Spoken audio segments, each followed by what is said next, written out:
got a lot That's of nice. stuff at Kyle Busch Motorsports going on right now. Right. And, you know, we got Kligerman and Coulter and Darrell Wallace now all running full-time for us in the truck and nationwide series there. So I wish you had more going on. Right. It's gonna be a busy year. Somehow I got to figure out how to pay for it all. Yeah, well, that's always the key, isn't it?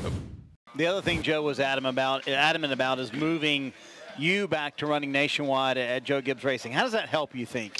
Well, you know, we went through some of the stuff last off-season where it was like, okay, let's cut back all the extracurricular stuff, and that didn't go so well. Right. So we'll switch back now and run a little bit more, but Joe wanted me back at his place and running more races for Monster and, of course, for Joe Gibbs Racing in the Nationwide Series, and also get my chance to get back in the Kyle Busch Motorsports truck a little bit more, too. I just feel like your guy just needs to be racing. I mean, it's better off for you to be out there rather than sitting in your motorhome. I like it doing better. Nothing, right? Exactly. I like it better. Of course, just being able to have that track time, having that experience. I mean, you've been around for 8, 9 years, whatever it is, and you still feel like you want more experience. I mean, things change so drastically all the time. You know, the aerodynamics of the cars change.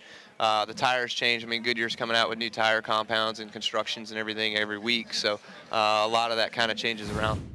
You're the first Joe Gibbs driver we've heard from today, at least in Sprint Cup Series. Adding Matt Kenseth, what's that do for your team as a whole? Bringing a Daytona 500 champion, a champion in the past, what's that do for your team? Well, I like Matt, and Matt's a great race car driver, and I've been friends with him, and we've been teammates on the racetrack for years. We've never had an issue with one another racing each other. So I think that's going to be really good, being able to work with Matt and being able to get a better sense of how he goes about things, how he races, how he thinks about our cars and championship scenarios, or even, you know, race wins and things like that, because he's a guy that can get race wins. You know, he's won Daytona 500s, and he's won many races throughout, you know, his career, and of course has a championship in '03, which I remind him was pre-Chase era, so it was a while ago. But we'll have to see if we can't put it all together and somehow bring home JGR championship this year with myself, Danny, or Matt.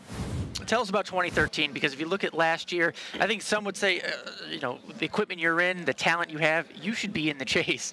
What's changed to make it better for 2013? Well, hopefully somebody from up above shining down on us and giving us a little bit better light than we had. Last year was sort of dark, so you know, when you have 3 engine failures in a row and you break a shock mount at Kentucky and you blow a rotor, nobody ever blows a brake rotor at Pocono. Yeah. And just the other crazy things that happened to us, we just didn't have any racing luck. So it was a really unfortunate season, not only just for me, but for Joe Gibbs Racing.